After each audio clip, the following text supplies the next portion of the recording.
Hello and welcome to the Dream Team Professor podcast. My name is Scott, and in this episode, we're going to be doing another Euro 2024 recap for Monday's fixtures, looking at all the top point scorers and key talking points from a Dream Team point of view. So we've got Romania, Ukraine, Belgium, Slovakia, and Austria, France to go through today. So Romania and Ukraine was the early kickoff on Monday, and it was for a surprise actually. So 3-0 to Romania. I really fancied Ukraine for this one. I didn't actually go with any of the Ukrainian players in my team, but I was looking at going for either Ukrainian defenders or goalkeeper, or I had my eye on Siganov as well, Sigankov, but fairly relieved that I didn't go for any of these players because it really didn't pan out the way I expected. So 3-0 to Romania, goals from Stanisiu, Marin and Dragus. Lunin made a big error for the first goal, sort of playing out a long-range pass that didn't quite make it, and then a long-range strike from Stanisiu, who finished with 10 points, got a goal, a bonus point, and a shot on target. You then had Marin, who got 8 points. He got the second goal, again from outside the box. This one, Lunin probably should have done a bit better with it. So he finished up on 8 points with a goal. And then Dragus, 9 points, got the final goal for Romania. Ukraine were completely in control of possession, but every time they lost it, it just looked like they got absolutely punished by Romania. The stats were pretty crazy. So 71% possession for Ukraine, 0.75 XG versus 29% possession for Romania, 1.2 XG. But some really, really good long-range strikes from Romania. D-Man with 9 points, 2 assists and a shot on target. And 6 clean sheets in qualifying it was for Romania. And they followed that up with a clean sheet against Ukraine, which I wasn't expecting, to be honest. I know a lot of people were talking about Moldovan in goal for Romania as an option for the first fixture and then swap into someone like Dubravka. Quite honestly, I didn't fancy it. I thought Romania, although they had a good record for clean sheets in the groups, I kind of felt like their qualifying group looked relatively easy, and I didn't think they'd carry on into this group stage of the tournament. So quite surprised, but those that did go for Moldovan would have been disappointed because they went with their other goalkeeper, Nita, for this match. So a fairly big surprise. There were rumours that it could happen, but you would have been gutted if you did go for Moldovan. Mudryk was the player that got the most points for Ukraine. He finished up with 6 points. He got 3 bonus points, 8 ppm, and had a shot on target as well. Took 3 corners, so split the corners with Sigankov in this match. So could be one to look out for in the future game weeks. Obviously, they're going to have a lot to play for now in these next 2 matches. So any Ukrainian players that you do pick could still be good for the next 2 fixtures. But obviously, they do have Belgium in that final fixture. Sudakov, someone else that was fairly popular, got 3 points, along with Dovbik, who also got 3 points, but failed to impress really in this game. Then we had another surprise. So Slovakia 1, Belgium 0. The only goal from Schranz in the 7th minute. So we'll start off with the lineups. So the Belgium lineup, there was a few surprises. So Carrasco started at left back, which was probably the main surprise. He's down as a midfielder, so you're probably not going to want to bring him into defence. But he had Fixture and the Kuiper both on the bench. So most people it started to come out on Twitter that a lot of people thought that the Kuiper would start because Fixture wasn't available. But both ended up available and didn't start. Also, you had Vertonghen on the bench, and the Bast started at centre half, 2.5 million. So if you think he's going to start for the next fixture, could be a decent budget pick there. Early mistake from Doku led to the Slovakia goal. It's a shame because he did look really, really good in this match, I thought. Back to his usual self, completing a ton of dribbles, looking really, really dangerous. But there's a time and a place for it, and he kind of tried to sort of dribble out / do a bit of skill in his own, almost by his own corner flag. Tried a little shimmy, played it into his own box, and then it was intercepted, and then Slovakia went on to score, so didn't quite make his intended target, the pass. So did get a -2 ppm for an error that led to a goal. His bonus points didn't sort of kick off in this game, but actually he was still fairly good. So he had 6 player performance marks from dribbles alone, but then did get the -2 for the error and a -1 for a foul, which put him just under the threshold for one player performance mark. But personally, I wouldn't be put off of Doku because I feel like he did look pretty good in this game. I feel like he was maybe a little bit unlucky. I feel like he is going to get plenty of bonus points throughout the rest of the tournament. Haraselin for Slovakia was someone that I did in my preview video. Not someone that I picked, but he did look like one of the better options from Slovakia. He had 6 points in this game, 10 player performance marks. He had a nice volley on target in the first half, finished up with 3 bonus, 4 corners. And then Lukaku, 5.5 million. So really, really popular striker in the game. He's in my front three currently, and I'm currently on a goal boost as well. So it made it feel even worse. He came away with just the 4 points in this match. He had the first goal narrowly ruled out for offside, and then a second goal ruled out because of a handball in the build-up, which looked pretty unavoidable for the attacker. So I thought that was really, really harsh, that offside shout in the second half. But yeah, feel rather hard done by missing out on 2 goals, but also missing out on the goals on a goal booster.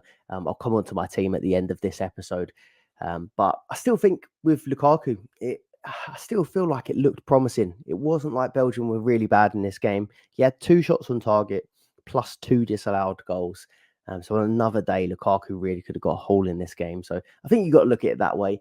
I'd have been more concerned, or I am more concerned about someone like Harry Kane, who didn't really have any chances. Hit the crossbar, but other than that, wasn't involved at all. Whereas Lukaku, I feel like he could have hauled in this match.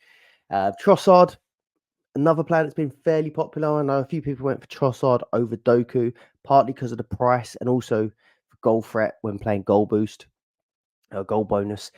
He only finished with 3 points, did get a fairly early sub in the 74th minute. And then Doku, like I mentioned, only got 2 points in this game. But I did think as a front three, Trossard, Doku, and Lukaku didn't actually look very bad together. Yeah, I wouldn't be put off of either of these options. And then Kevin De Bruyne, a lot of people, including myself, felt like at 7 million, he's coming at too expensive. He did get 5 points for Belgium, which was the joint highest points for the Belgian players. But at 7 million, I think you still want more than 5 points, really. 5 player performance marks, 1 bonus, 1 shot on target, 1 big chance created. And then the man of the match, Dubravka, in my opinion, 1.5 million. He's currently my second highest scoring player. So that shows how my game week has gone. But Dubravka was a player that I bought in as a cheap keeper at 1.5 million.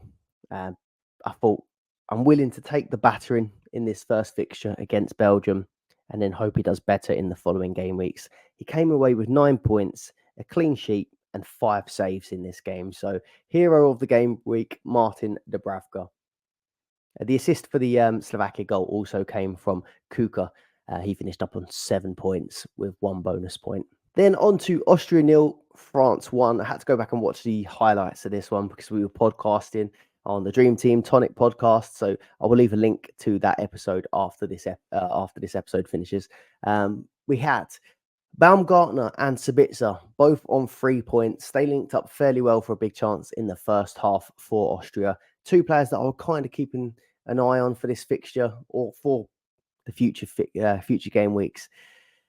Didn't really do too much, but I'm not sure what I expected from this Austria game. It doesn't mean from this France game. I don't think it means that they're not going to be good options going forward. But maybe that Baumgartner chance could be promising for the future game weeks. Woba, own goal from an Mbappe cross. So Mbappe's come away with an assist, 8 points, 9 player performance marks, 3 bonus, 1 shot on target. So not a bad return for Mbappe, but it gets worse. So he, in the second half, clashed heads with Danso's shoulder going up for a header. And it looks like he's broken his nose. He's likely to play with a mask and could miss some games. I was keeping an eye on the news overnight and this morning, and I just retweeted something, so we'll just quickly put it up. But Julian Laurent's Mbappe update 8 hours ago says no operations needed. He left the hospital in Dusseldorf at 1 a.m. after some positive news and diagnosis on his nose. He'll be hoping to play on Friday against the Netherlands with a mask. A decision will be made closer to the game. So hopefully Mbappe can be available for the Netherlands game, but it does mean we're going to have another situation with Mbappe like we did for the first deadline. Will he, won't he play? Which is not ideal when you don't see the lineups. But 8 points for him. Another gutting one. Another premium striker that didn't deliver on this goal bonus. Griezmann, 2 points, really poor return for a £6.5 million midfielder. And then Dembele, 1 point, playing on the other side, sort of playing on the wing. Again, 4.5 million, 1 point, really, really disappointing return as well. Thuram was probably sort of the second best attacking player from France in terms of Dream Team points. So he got 4 points, 2 shots on target, playing off the left-hand side. He played the full 90 minutes as well, if you're a little bit worried about his minutes going forward. Looks like he was in favour for this game. And then Hernandez. So Theo Hernandez, we thought that he probably wouldn't make the first match. He was a doubt for this one, but he did play the 90 minutes. And he came away with 10 points, which was the highest scoring player for France. So if you were thinking about having him in your team, then last minute decided against it with the doubts, you would have been really gutted. But at a £5 million price point, 10 points is a really good return. But yeah, it's expensive. 5 million is expensive, but if they can keep up this run of clean sheets, could be interesting. So Saliba got the start over Konate, which is an Arsenal fan, I think is deserved. So he started at centre back with Upamecano. Just always feel like there is a slight risk with Deschamps. He's never really seemed to like Saliba that much. He started him in this game. And I think there was some sort of quote that said if he started Saliba in this game, it's because he thought he was more ready than Konate. And Konate has had a few injury problems consistently. So maybe there was a knock there or something for Konate, or maybe he has just the pennies dropped for him that Saliba is a pretty decent centre back. For Austria, you had Seawold, who finished with 7 points. I thought I'd shout him out as well. So 5 player performance marks, 1 bonus. Had a massive 8 tackles in this match. Not sure how repeatable it is, though. Might just be because they were playing the likes of France. Right, quick team update. I'll probably do these on a daily basis, even though they're not going to be that eventful with just a few games each day. But 53 match day points so far, and just 2 players left to play.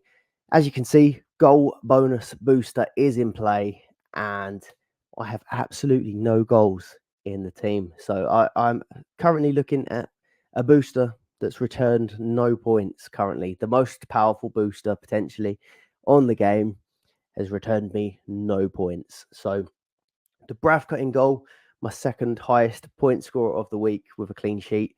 Mittelstadt at the back, 3 points. DeMarco with 4. I've still got Cancelo and Bruno Fernandes to play this evening. Hopefully, I can get my first goal from one of these two. Szoboszlai at 10 points. Shaqiri did not play. Gundogan with 7. Obviously, had the penalty shenanigans.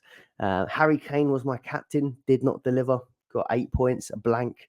Mbappe got this assist, got a broken nose, had 8 points for it. And then Lukaku, 4 points, 2 disallowed goals. Yeah, if you'd have said Kane, Mbappe, Lukaku wouldn't score this game week, I would not have believed you. The thing that's worrying me now is the only premium striker that I don't have is Ronaldo, who's left to play today. So we know how this is going to go, don't we? I can just see it now. Ronaldo going to bang on the goal bonus, and I'm going to come away with 0 goals. But the next deadline is Wednesday, 19th of June, 1 p.m. So start having a bit of thought about what your transfers are going to be. I'm starting to look at Shaqiri. Probably is going to have to be a move out unless we hear he's definitely going to play. DeMarco was one that I'd already sort of penciled in as a transfer. And then obviously now I'm going to be waiting for that third transfer to try and decide what to do with Kylian Mbappe, I think. So boosters, transfers, captaincy will all need to be set before the deadline, Wednesday, 19th of June, 1 p.m. So don't forget that. head over to the Dream Team Tonic podcast. There'll be a new episode dropping later this afternoon, so check that one out. Thanks for watching. Leave a like, subscribe, and I'll see you on the next one. Goodbye.